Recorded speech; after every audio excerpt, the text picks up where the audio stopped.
के। Hi everyone, welcome to maths palette. तो आज के इस वीडियो में हम लेके आ गए हैं प्रश्नावली 7.1 का तीसरा क्वेश्चन। पहला और दूसरा क्वेश्चन ऑलरेडी मैं करा रखा हूँ, लिंक आपको डिस्क्रिप्शन में मिल जाएगा, आप वहाँ से देख सकते हैं। तो आइए बिना टाइम गंवाए वीडियो को स्टार्ट करते हैं। सबसे पहले आइए क्वेश्चन को पढ़ते हैं। क्वेश्चन कह रहा है कि निर्धारित कीजिए कि क्या बिंदु 1, 5, 2, 3 और -2, -11 संरेखी है। तो आइए सबसे पहले हम समझते हैं, एक नया वर्ड आ गया संरेखी। संरेखी क्या होता है? तो दोस्तों आप हमेशा याद रखना कि अगर संरेखी बोले कोई भी पॉइंट संरेखी है या नहीं, इसका मतलब ये होगा कि अगर तीनों पॉइंट, जैसे मान लो कि यहाँ पे 3 पॉइंट्स दिए गए हैं, अगर ये तीनों पॉइंट एक ही लाइन में हो तो हम कहेंगे कि यह पॉइंट क्या है, संरेखी है। ठीक है, जिसको इंग्लिश में कोलिनियर कहते हैं। क्या कहते हैं? कोलिनियर। आप थोड़ा इंग्लिश वर्ड भी समझने की कोशिश करना, क्योंकि आगे चल के आपको हिंदी में नहीं बताए जाएंगे, इंग्लिश में ही बताए जाएंगे। तो कोलिनियर कहते हैं। ठीक है, मतलब समझो फिर से कि कोलिनियर का मतलब हुआ कि जितने भी पॉइंट्स होंगे, जितने भी बिंदु होगी, सारे के सारे एक ही लाइन में हो तो हम कहेंगे कि वो संरेखी है, अदरवाइज वो संरेखी नहीं होगा। संरेखी नहीं होगा तो क्या होगा? तो असंरेखी होगा। क्या होगा? असंरेखी, जिसको कहते हैं नॉन कोलिनियर। ठीक है, नॉन कोलिनियर। नॉन कोलिनियर कब होंगे? जब बिंदु एक ही लाइन में लाई नहीं करेगा। जैसे मान लो कि ये कोई त्रिभुज है, त्रिभुज का शेप मान लो बना गया, तो देखो यहाँ पे कि एक पॉइंट्स ए यहाँ पे है, एक पॉइंट्स बी यहाँ पे है, सी डी है ना। तो पॉइंट्स अगर एक ही लाइन में लाई नहीं करेगा तो हम असंरेखी बोलेंगे, नॉन कोलिनियर बोलेंगे। और अगर एक ही पॉइंट में, एक ही लाइन में सारे के सारे पॉइंट्स हो जाएंगे तो हम कहेंगे कि वो संरेखी है। अच्छा, अब संरेखी मैथमेटिकली हम कैसे समझेंगे? तो उसका एक कंडीशन होता है, एक शर्त होता है। मान लो कि ये पॉइंट ए है, ये पॉइंट बी है, ये पॉइंट सी है। तो संरेखी जब होगा तो उसका शर्त ये होगा कि ए बी, यानी कि मान लो कि इन दोनों के बीच की दूरी 5 है और इन दोनों के बीच की दूरी 3 है। तो ए सी जो है, ए सी, इसकी बीच की दूरी कितनी होनी चाहिए? 8 होनी चाहिए। यानी कि A B plus B C, जितना ये और ये है, इन दोनों को जोड़ के हमें ए सी मिल जाना चाहिए। अगर ये शर्त सैटिस्फाई हो रहा है तो संरेखी होगा, अदरवाइज असंरेखी होगा। ठीक है दोस्तों, तो आइए इस क्वेश्चन को हल करते हैं। सबसे पहले यहाँ से हल में लिखेंगे। सबसे पहले हम तीनों बिंदु जो दिया गया है, इन तीनों बिंदु का कुछ नाम रख लेते हैं। तो लिखेंगे, माना कि बिंदु ए जिसका निर्देशांक 1 और 5 है, बिंदु बी जिसका निर्देशांक 2, 3 है, तथा बिंदु सी जिसका निर्देशांक -2 और -11 है। ठीक, अब आइए इसको चेक करना है कि संरेखी है या नहीं। तो मान लीजिए यह एक लाइन है और यह पॉइंट बी है, यह पॉइंट सी है और यह पॉइंट ए है। पॉइंट कहने का मतलब दोस्तों सिंपल भाषा में बिंदु कह रहा हूँ। ठीक है, आप बिल्कुल कंफ्यूज मत होना। इसका निर्देशांक 1, 5 है, इसका निर्देशांक 2 और 3 है और इसका निर्देशांक -2, -11 है। ठीक, तो मैंने अभी बताया था कि संरेखी कहने का मतलब कि तीनों पॉइंट एक ही लाइन में हो। ठीक है, और A B plus B C बराबर ए सी होना चाहिए। तो मैं क्या करता हूँ, ए और बी के बीच की दूरी, बी और सी के बीच की दूरी और फिर ए और सी के बीच की दूरी निकालूंगा और फिर चेक करूंगा कि क्या A B plus B C बराबर ए सी है।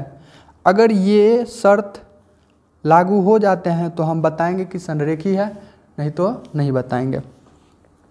तो आइए सबसे पहले ए और बी की बीच दूरी निकालते हैं। ए और बी के बीच की दूरी। ठीक, तो ए और बी की बीच की दूरी कैसे निकालोगे? तो ए बी बराबर क्या होता है? फॉर्मूला x2 - x1 का स्क्वायर प्लस y2 - y1 का स्क्वायर। ठीक है। तो यहाँ से ए बी बराबर आ जाएगा x2, ये है 2 माइनस x1 है 1 तो square, plus y2 minus y1 का स्क्वायर, तो y2 है 3 और y1 है 5, ठीक है।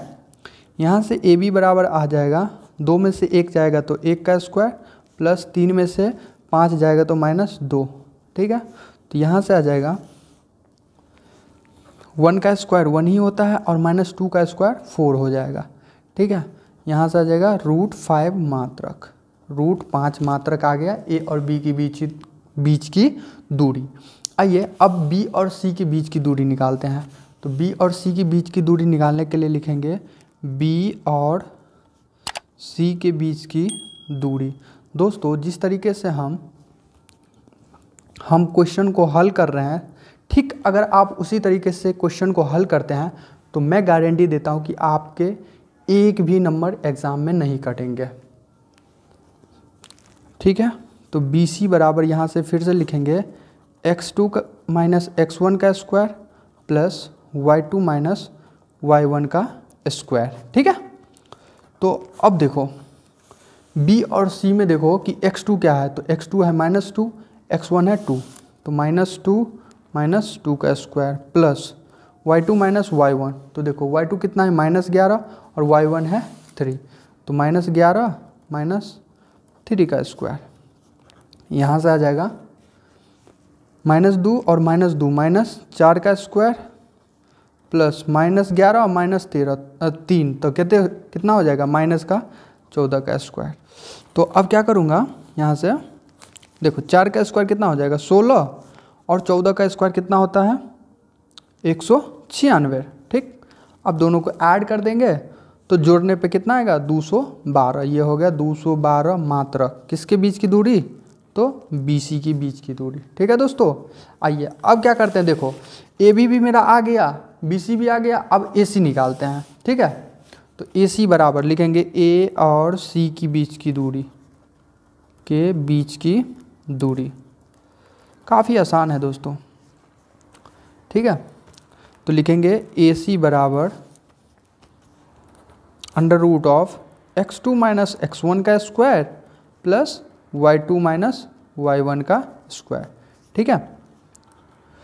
तो देखो ए और सी में देखो ये है ए और ये है सी, ए का निर्देशांक 1 और 5, सी का निर्देशांक -2 -11, तो यहाँ पे x2 हो जाएगा -2 और x1 हो जाएगा 1, तो -2 और -1 का square plus y2 minus y1, तो देखो -11 और -11 है y2 और y1 है 5, तो लिखेंगे -11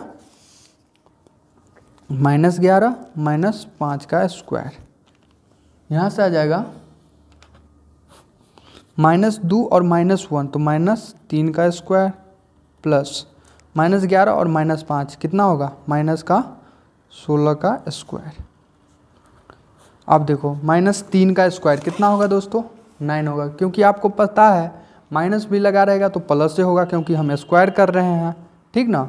और उसी तरीके से 16 का स्क्वायर हो जाएगा 256, दोनों को अगर जोड़ेंगे तो 265 मात्रक, ठीक। आइए अब देखिए ए सी बराबर आ गया मेरा कितना 265 मात्रक रूट लगा के, बी सी बराबर कितना आया था 212 मात्रक रूट लगा के, ठीक ना। और ए बी बराबर मेरे को कितना आया था, ये है देखिए ए बी बराबर कितना है √5 मात्रक। आप यहाँ पे क्या देख रहे हो दोस्तों कि A B plus B C not equals to है ए सी। अरे भैया अगर हम ए बी को √5 को और √212 को जोड़ेंगे तो क्या हमें 265 रूट मिल जाएगा, √265 नहीं ना। इसका मतलब क्या है कि ये जो बिंदु दिया गया है यहाँ से लिखेंगे अतः बिंदु ए जिसका निर्देशांक कितना है 1 5, बिंदु बी जिसका निर्देशांक 2 3 तथा बिंदु सी जिसका निर्देशांक -2 -11 क्या है संरेखी नहीं है, क्यों नहीं है संरेखीय दोस्तों? क्योंकि A B plus B C not equals to है ए सी। अब कोई बच्चा ये मत बोल देना कि सी ए, अरे ए या सी ए बात बराबर ही है, ठीक है। ये इक्वल्स टू नहीं है, इसी के लिए ये बिंदु जो तीनों दिया गया ये संरेखीय नहीं है। अब आई होप ये वीडियो आपको समझ में आया होगा। अगर वीडियो पसंद आया तो प्लीज़ वीडियो को लाइक कर लीजिए और चैनल को सब्सक्राइब करके बेल नोटिफिकेशन को ऑन कर लीजिए। मिलते हैं नेक्स्ट वीडियो में, तब तक के लिए जय हिंद।